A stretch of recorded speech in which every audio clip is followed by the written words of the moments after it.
Hello team, welcome to another ATP Geopolitics video with myself, Jonathan MS Pearce. This is a Ukraine, breaking news update, although I've reported this previously, actually twice.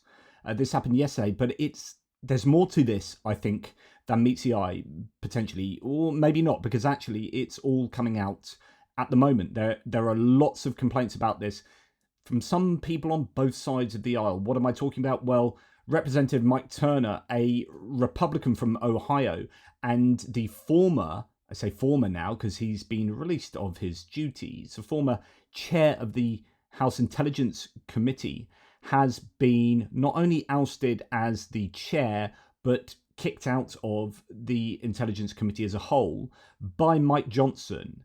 And this is causing an awful lot of consternation. In fact, this is terribly bad news for Ukraine. But it seems, I talked in my previous video that I think there's a cabal of MAGA advisors around Trump. I don't know if this definitely comes from Trump. I don't know that he knows enough about Ukraine and about Mike Turner, really. Maybe he does. I mean, Mike Turner is a bipartisan representative who has been working really diligently on behalf of Ukraine, actually, or on behalf of the US and the US international geopolitical military strategy.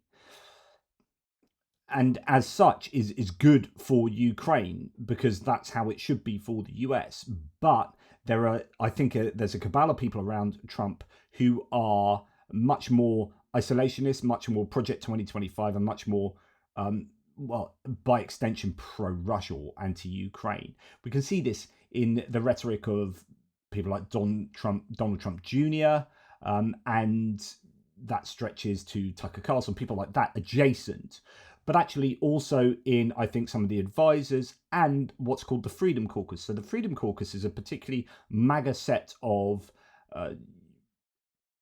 representatives and lawmakers in Congress, typified by people like Jim Jordan. Matt Gaetz would have been part of that. He's no longer there. But those people who give, and Marjorie Taylor Greene, those people who give real anti-Ukraine rhetoric, they seem to be pulling the strings somewhat here. So this controversy rumbles on. Let's go and see what a number of people have said. And actually now what we're hearing, Mike Turner's reaction could well be. So we'll first go to CBS. Also have some breaking news on a big shakeup on Capitol Hill. The Speaker of the House firing the Republican chair of the House Intel Committee.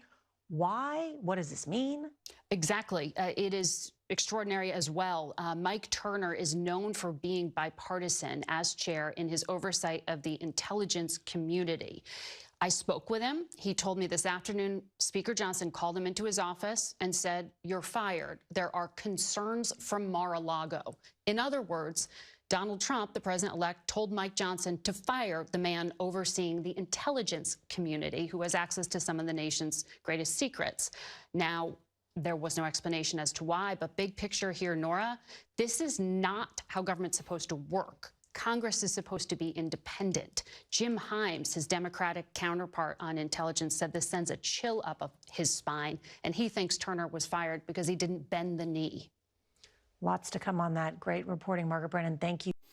And that's typifying what we're seeing at the moment. People who are bending the knee, people who are genuflecting, people who are obsequiously kissing the ring of Donald Trump are A-OK. Anyone outside of that, even if you're kind of, you're not anti-MAGA or anti-Donald Trump, you're just getting on and doing your job. If you're not seen as fully in obeisance to Donald Trump, then you're in trouble. And if the Freedom Caucus and if the MAGA right see you as not part of the ideological makeup of the new administration, then you're in trouble. And this does not bode well for Ukraine one iota. Now, the claim here, Speaker Johnson, on removing Mike Turner as Intel chair, quote, "This is not a President Trump decision. This is a House decision, and this is no slight whatsoever on the outgoing chairman. He did a great job." I'm just going to talk about how nonsensical Speaker Johnson is being at the moment. As Paul Rieckhoff says, BS. Johnson is an empty vessel. Everything is a Trump decision. I would argue Trump and his team around him. And the Trump steamroller continues to pick up steam. Turner's been a critic of Trump and is a strong supporter of Ukraine. So he's gone. The purge is just getting started. Ukraine should be concerned. Putin is thrilled. He says that Turner's been a critic of Trump. I'm not aware of that, but he may well have been. Let's listen to this interaction. Mr. Speaker, do you have any comment on why did you remove Mike Turner as Intel chief? It's new Congress. We just need fresh horses in some of these places. But I'm a Mike Turner fan. He's done a great job. He performed valiantly. I'm a fan of Mike Turner. He did a great job. He performed valiantly. So it's time to get rid of him. So we just need fresh faces. So all of those things are incorrect that you've just said. What makes no sense here. So I am going to commend him marvelously here, and then say we just need fresh. No, if he's doing a good job, you don't fix something that ain't broke. So therefore, this is broke, and you are lying. On the steps in a difficult time under difficult circumstances. So I have nothing but positive things to say about my I've nothing but positive things to say about him, and so I'm sacking him. friend. Did Trump have any opinion on that? Did President-elect Trump urge you to not? This is not a President Trump decision. This is a House decision, and Okay, so if Trump's got nothing to do with it, why is it a House? Who's decided? Who in the House has decided? Okay, is this a Freedom Caucus thing? So this is the MAGA right in the Republican Party holding sway. It's either Trump or it's the Trump wing of the representatives. this is no slight whatsoever to our outgoing chairman. He Yes, it 100% is. did a great job. But we just, the intelligence community and everything related to HIPSI, it needs a fresh start, and that's Why? what this is about, nothing else. So I have Why does it need a fresh start? nothing negative to say about Mike Turner at all. He's a good man, a good colleague. I respect his work. He's going to continue to be my appointee with everything regarding to NATO, and they're hosting a big summit, so to speak, of the NATO in his district in Dayton coming up, and he will continue to be the face and the voice for us in Congress to our NATO allies about paying their dues and doing what they need to do, and he's very effective at that. So you couldn't get by without a dig at NATO there. Honestly, take note of the little things. When will you announce it? We'll find out tomorrow. Quickly on the ceasefire, Mr. Johnson, do you have anything on? And that is that. I mean, oh dear. So Bill Kristol from The Bulwark said the purge has begun. So he's written, well, not from The Bulwark, he's written in The Bulwark. And elsewhere, he's sounded off about this. He is ringing the alarm bells. The purge has begun. But as Biden exits stage left, Trump enters stage right and promptly clears the stage. Okay, so as Donald Trump has said many times, he loves loyalty, but as John Bolton has pointed out, the word loyalty isn't quite right. In the United States, loyalty to a party leader or even a president doesn't preclude loyalty to the law and the Constitution, or even loyalty to great causes like protecting our nation at home and helping Ukrainians defend theirs abroad. No, Trump doesn't demand loyalty as it should be understood in what has been in what should be the American meaning of the term. Trump demands personal loyalty to him. He wants lackeys. That's been made obvious by Trump's nominations to key positions in the executive branch. Trump also wants to be true with respect to Congress. Wants it to be true. Yesterday, at Trump's behest, Speaker Mike Johnson removed Representative Michael Turner, a Republican Ohio, as chair of the House Intelligence Committee. The Speaker called Turner, a veteran member of Congress and respected committee chair, into his office yesterday afternoon and told him he was out. As Turner told Margaret Brennan of CBS, Johnson cited concerns from Mar-a-Lago as justification for his removal. What were those concerns? First, Turner hasn't been a Trump lackey, though in my judgment, he's accommodated Trump more than he should have. He has also, as the New York Times put it, on several occasions spoken critically about the president-elect. So there is a bit of criticism there. Turner criticized Trump's 2019 phone call with Zelensky, though he voted against impeaching the president for the contents of that call. He voted to certify the 2020 election results, though he ended up supporting Trump's re-election in 2024. He criticised Trump for calling January the 6th convicts hostages and said that Trump's taking classified documents to Mar-a-Lago was, quote, of grave concern. Perfectly reasonable assessments. Also, unacceptable to Trump. Second, Turner took seriously the oversight responsibilities of the committee he chaired. He knew the knowledgeable congressional oversight of the executive branch's elite intelligence agencies is important. He worked closely with the committee's ranking Democrat, Jim Himes of Connecticut, to make the committee effective. He was able to do this despite the fact that last year, against Turner's wishes, Speaker Johnson appointed 2 unqualified but subservient Trump lackeys in the committee, Representatives Ronnie Jackson of Texas and Scott Perry of Pennsylvania, but the committee under Turner's leadership remained independent. Okay, a couple of things. There are 2 options here. One is that Trump is doing this to absolutely get subservient people in every single important position in town. That because Turner hadn't been absolutely loyal to Trump in the way that Trump demands, then he's out. It doesn't really matter whether he's good at his job, whether it's good for Ukraine. There is nothing as important as loyalty. And this is exactly what you'd see if you were to be looking at Vladimir Putin and any dictator around the world. They demand loyalty. This is dictatorial behavior, if that's the case. Or this is about the ideology of supporting Ukraine. Either of these options, and if it's a combination of both, are terribly bad. Either at the heart of the administration, there is an anti-Ukraine bias, and they've got US foreign strategy wrong. Or Trump effectively wants to be a dictator with no checks and balances in place. Continuing, yesterday, Himes, a sober and responsible Democrat, said the purge of Turner's censorship down my spine and that he's enormously concerned. Or as David Frum pithily summed up Trump's concern about Turner, quote, knew too much, too patriotic, had to go.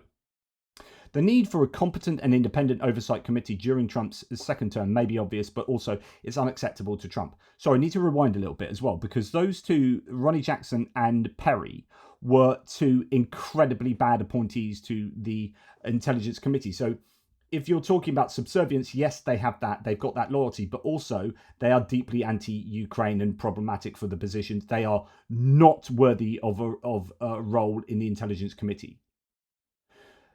So I'm undecided whether it is fully about loyalty or about Ukraine, whether it's just a lot of both. Because those 2 appointees make it look like it's a lot of both, and with Turner it could be either. So to continue and to finish off yesterday, Himes, we've already been through that. The need for a competent and independent oversight committee during Trump's second term may be obvious, but also it's unacceptable to Trump. The third reason for the purge of Turner is surely Ukraine. Turner has been a powerful champion for the cause of Ukraine in the House, including during last year's fight over Ukraine aid. He said that the Kremlin propaganda had affected the Republican Party and that anti-Ukraine and pro-Russian messages were even being uttered on the House floor.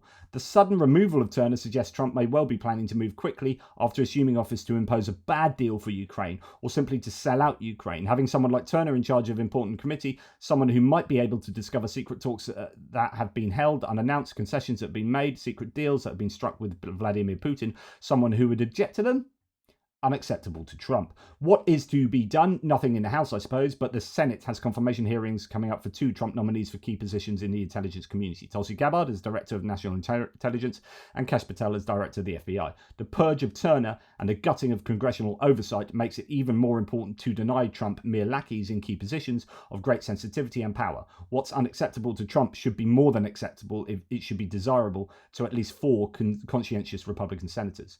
And that's the worry, that it doesn't look like, say, for example, Pete Hegseth doesn't look like they're going to be putting up any obstacle to Pete Hegseth's successful nomination, the Republican senators. There are 53 of them. This is deeply, deeply worrying. You have the US sliding towards autocracy, in my opinion.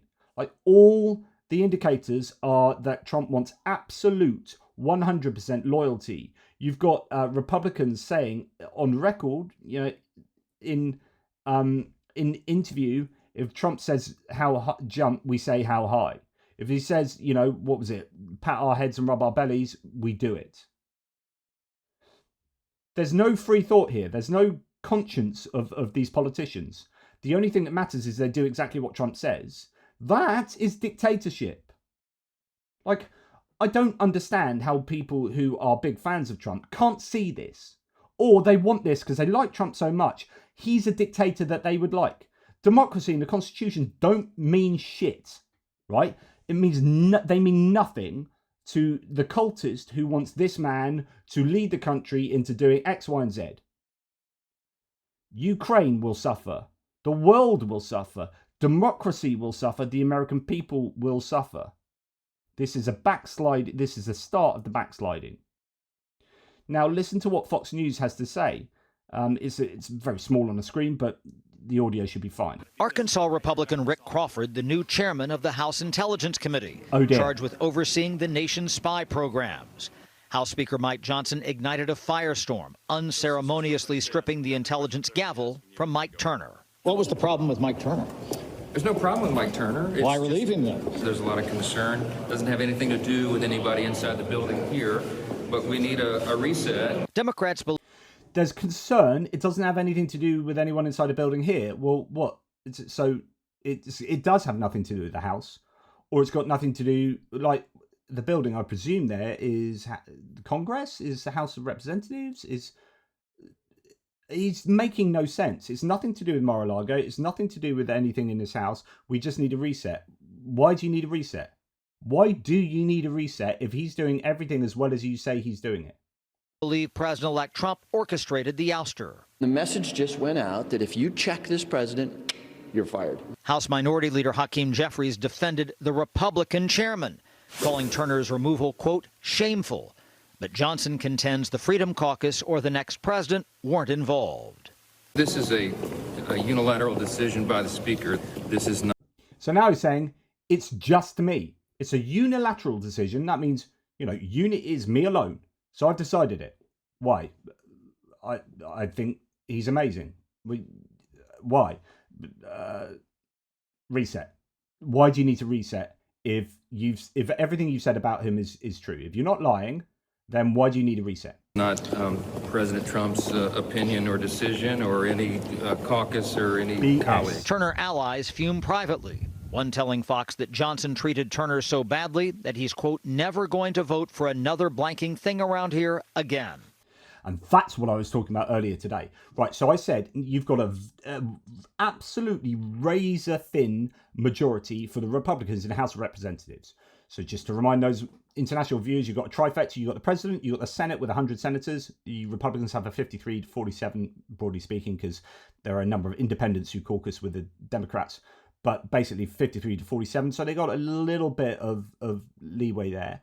But when it comes to the much larger House of Representatives, they have a 217-215 majority, which means if you get one person swapping sides there, a Republican going to the Democrats, that 217 becomes 216 and 215 becomes 216, and we have no majority in the House. So it couldn't be closer. And you've got Mike Turner now apparently saying he will not be doing another vote. So even if he doesn't go to the Democrats, if he's not voting, those 217 are now down to 216. So the majority is as small as it can physically be, as it can possibly be. 216 to 215, there is no margin for error. This is a bad move for the Republicans in terms of wanting to push their agenda through Congress. And if their agenda is so divisive, then all it takes is one representative not to vote on top of Turner, who apparently is not going to be voting anymore. And then you don't get it through. If the Democrats start, acting in unison, then you've got trouble for the Republicans. Sarah Spector here says, this is why Trump fired Turner from the Intel Committee. So new evidence has emerged. This is from January the 8th, from the insider that Russia did indeed offer bounties to kill US and coalition troops in Afghanistan. A reminder that Trump downplayed and protected Russia in 2020 when the New York Times broke the story. Now, there are all sorts of people who are going to be coming up with different reasons as to why this happened. It could be about loyalty. It could be about Ukraine. It could be about not wanting Trump to be found liable for allowing Russia to do things like this without any comeuppance during his last term. Here we have CNN. Let's go to them. Let's turn to Ukraine, an issue that's important to you. This is Mike Turner speaking previously, remember, and this could be a reason why he's now had the boot, but he's speaking the absolute truth here. And your fellow Republican chairman, Michael McCaul, who runs the Foreign Affairs Committee. Congressman McCaul made a comment this week about what he says sounds like Russian propaganda from some conservative media, and why it's so difficult to explain to Republican voters why supporting Ukraine is important. He told Julia Yaffe, quote, "I think Russian propaganda has made its way into the United States, unfortunately, and it's infected a good chunk of my party's base." He singled out primetime shows on conservative channels. Do you agree with him, and how big is this problem? Oh, it is absolutely true. We see directly coming from Russia attempts to mask communications that are anti-Ukraine and pro-Russia messages, some of which we even hear being uttered on the House floor. I mean, there are members of Congress today who still incorrectly say that this conflict between Russia and Ukraine is over NATO, which of course it is not. Vladimir Putin having made it very clear, both publicly and to his own population, that his view is that this is a conflict of a much broader claim of Russia to Eastern Europe, and including claiming all of Ukraine territory as Russia's. Now, to the extent that this propaganda takes hold, it makes it more difficult for us to really see this as an authoritarian versus democracy battle, which is what it is. President Xi of China, Vladimir Putin himself have identified it as such. We need to stand up for democracy. We need to make certain that we know that authoritarian regimes never stop when they start an aggression. Ukraine needs our help and assistance now, and this is a very critical time for the U.S. Congress to step up and provide that aid. Absolutely, 100%. You know, there has been a compromise in Congress. On the Senate floor, you have heard voices, on the House of Representatives floor, you have heard voices that are supportive of Russia and not of Ukraine. Now, there is absolutely no doubt, and there's no way any human being can argue otherwise, that this is a bad thing for Ukraine. To take out Mike Turner, a Republican who can garner support amongst Republicans for Ukraine, and replace him with Crawford, a guy that is anti-Ukraine, in the House Intelligence Committee, whilst also having already put on two people, Jackson and Perry, who are anti-Ukraine. There is no doubt that this is bad for Ukraine, and therefore Trump has made a decision, or a decision has been made that Trump has rubber stamped, that is bad for Ukraine. There is no other way of interpreting this.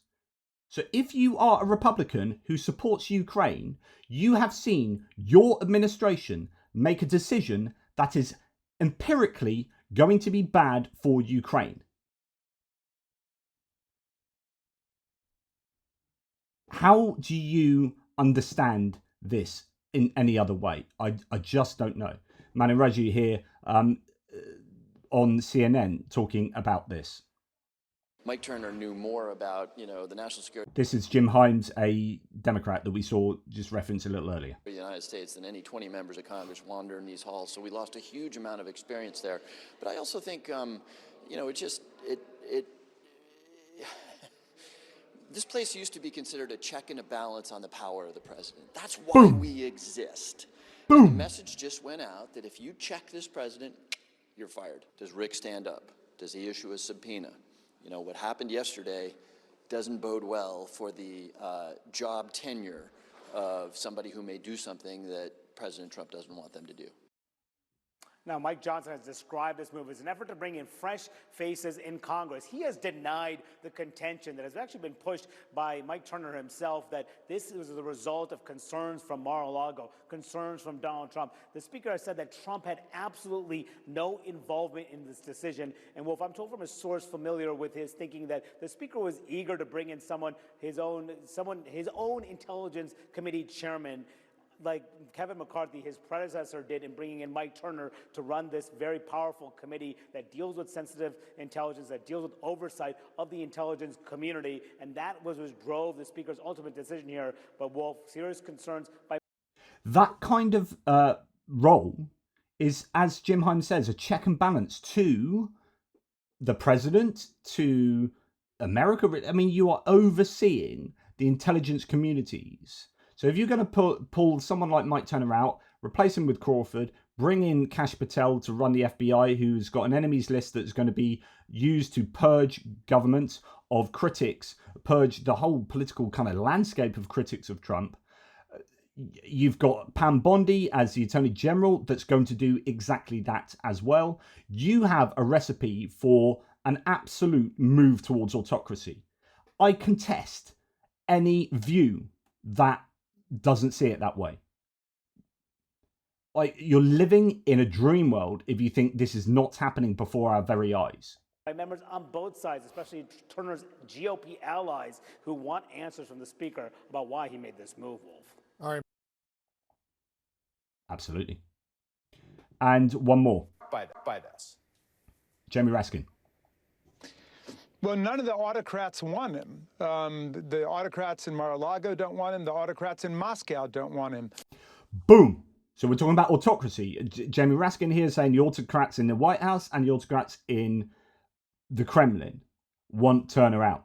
It's about power, unbridled power. Look, he's been pro-Ukraine. He's voted with the Democrats for aid to Ukraine. He was a great mayor of Dayton who had a real bipartisan history and base of support. And after the terrible gun violence that took place in Dayton, he came out for an assault weapon ban. He's someone who's extremely popular with Democrats.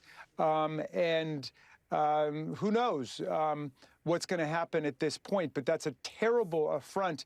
And just a little thing here. Where are we? So let's just rewind a little bit. Look at Jamie Raskin's mouth here. Just notice this. He's extremely popular with Democrats, and who knows what's going to happen at this point. But there was a slight turn of the corners of his mouth there. There. Look at that.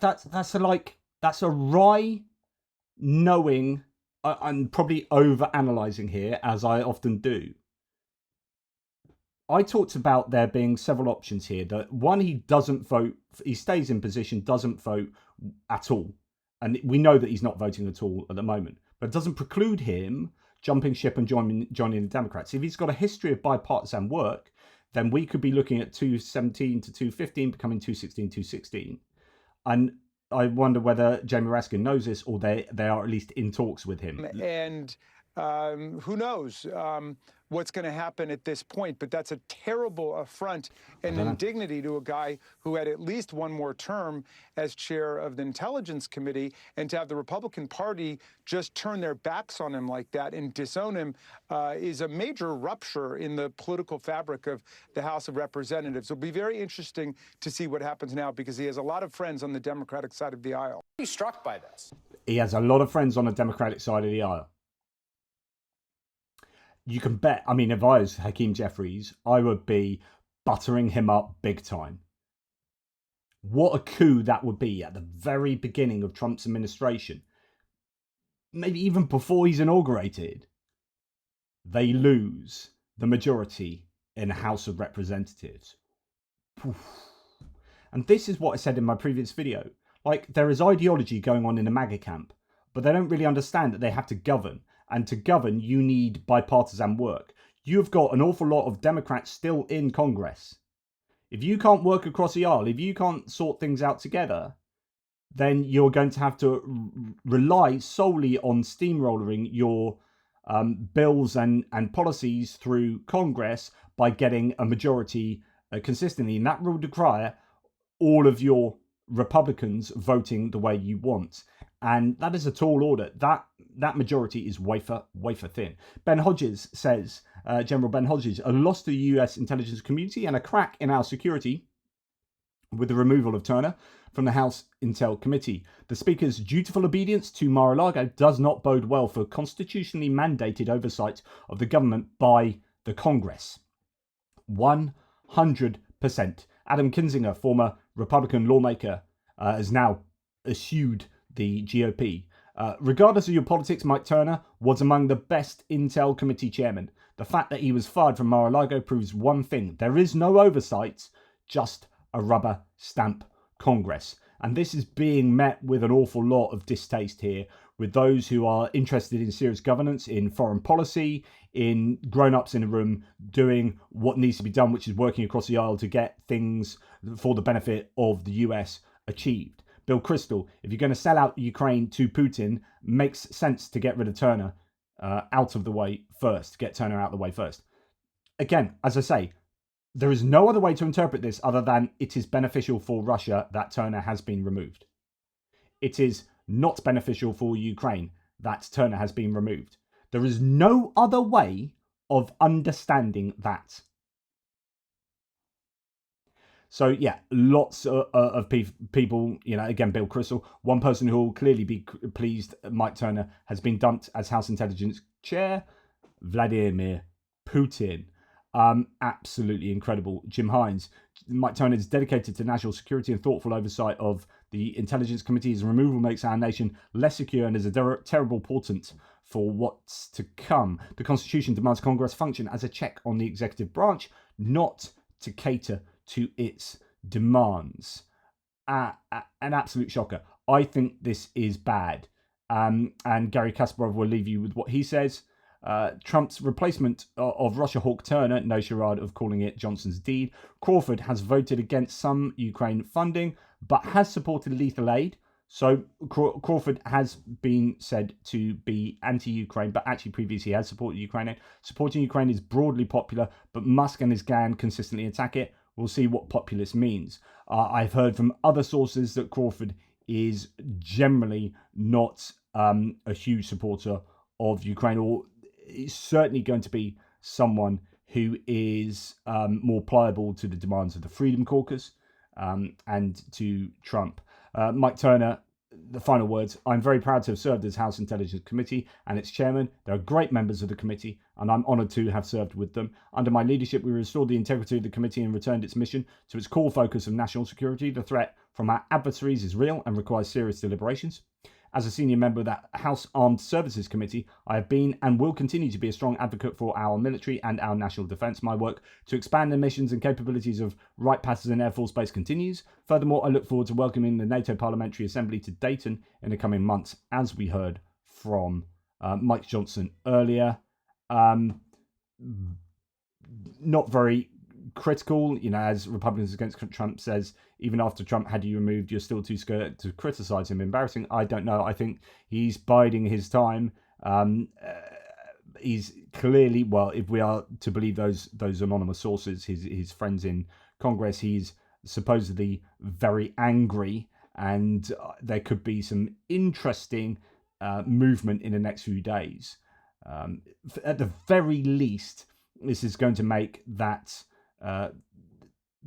majority very uncomfortable for the Republicans, because he is not looking like he is going to be particularly enthused about voting with the party, with the party whipping him into order there.